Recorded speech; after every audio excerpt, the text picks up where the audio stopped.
Hello friends, कैसे हैं आप लोग। आज हम लोग पढ़ेंगे मास्टर डिग्री में हिंदी यानी एमएचडी। तो एमएचडी में आज हम आप लोग के लिए लेकर आए हैं एमएचडी 02 आधुनिक हिंदी काव्य, जिसमें हम ब्लॉक 1 के इकाई 1 में भारतेंदु हरिश्चंद्र का समाज सुधार और नवजागरण के बारे में पढ़ेंगे। तो वीडियो स्टार्ट करने से पहले जो भी फ्रेंड्स हमारे चैनल पर नए आए हैं, कृपया चैनल को सब्सक्राइब कर ले और बेल आइकन को प्रेस कर दे, ताकि जो भी लेटेस्ट वीडियो हमारे चैनल पे आए वो सबसे पहले आपको मिल सके। तो आइए टाइम को ज्यादा न लेते हुए चलते हैं अपने टॉपिक पर, भारतेंदु हरिश्चंद्र का समाज सुधार और नवजागरण।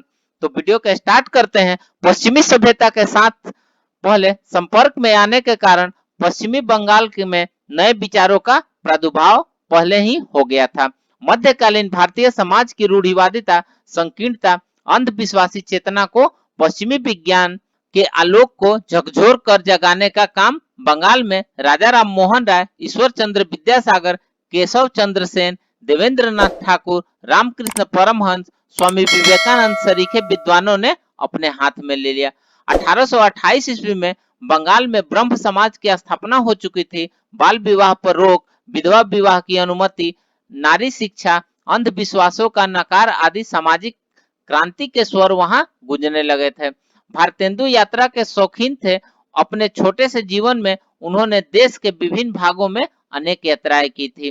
बंगाल की यात्राओं का लाभ उन्हें वहां समाज सुधार की प्रगति देखकर मिला, जिसका खुले मन से स्वीकार कर हिंदी प्रदेश में वे ज्योति जगाने ले आए और खुलकर सामाजिक सुधारों का झंडा उठा लिया। अपनी स्वतंत्र कविताओं के अलावा नाटकों के लिए लिखी गई कविताएं में भी समाज सुधार के उनके विचार अभिव्यक्त हुए। सामंती संस्कारों के चलते भारतेंदु स्वयं रसिक मिजाज के थे। उनकी दो प्रेमिकाएं थी, किंतु नारी के प्रति उनके दृष्टिकोण में बंगाल के नवजागरण मूलक सुधार आंदोलन का व्यापक प्रभाव था। वे नारी शिक्षा के हिमायती थे, वेश्यागमन के खिलाफ थे, नारी को पुरुष के बराबर मानने के पक्षधर थे। इस स्त्री प्रयोगी पत्रिका बाला बोधनी का प्रकाशन भी उन्होंने शुरू किया, जिसका मुख्य पृष्ठ पर लिखा रहता था। भारतेंदु हरिश्चंद्र विद्यासागर के भी संपर्क में आए। उन्होंने विधवा विवाह के पक्ष में पौराणिक ग्रंथों से काफी सबूत जुटाए। भारतेंदु स्वयं विधवा विवाह के समर्थक हो गए थे।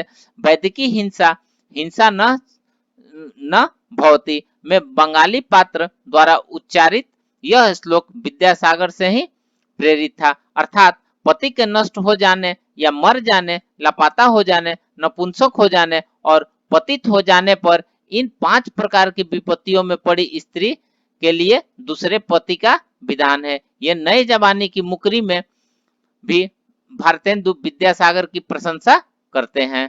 इसी प्रकार भारत दूरदर्शन में एक पात्र द्वारा भारतेंदु कहलवाते हैं कि धर्म ने समाज की दुर्दशा कैसे की। छुआछूत, बाल विवाह, जन्म पत्री देकर विवाह करना, विदेश गमन पर रोक, मूर्ति पूजा आदि ढकोसले अंधविश्वासों को भारतेंदु खुलकर विरोध करते हैं, जिन्होंने समाज को रूढ़िवादी बनाकर पतन में ढकेल दिया।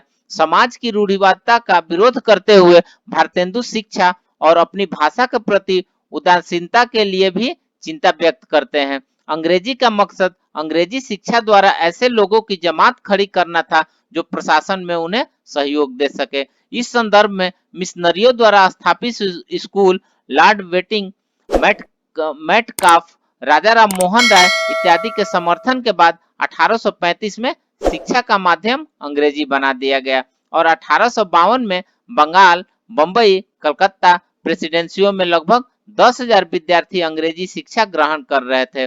भारतेंदु नवजागरण की इस प्रवृत्ति के पक्षधर में थे और चाहते थे कि लोग अंग्रेजी सीखकर विश्व ज्ञान से परिचित हो। अंग्रेजी के साथ वह निज भाषा उन्नति का भी जोर शोर से पक्ष लेते थे।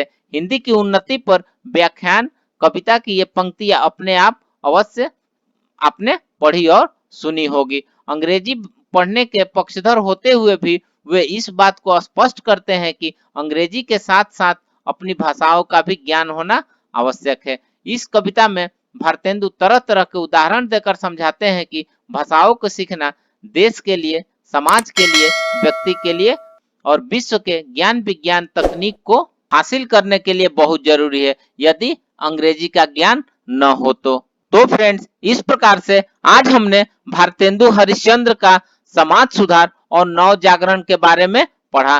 तो मिलते हैं फिर एक नए वीडियो के साथ में, तब तक से हमारे चैनल पे बने रहिए। धन्यवाद।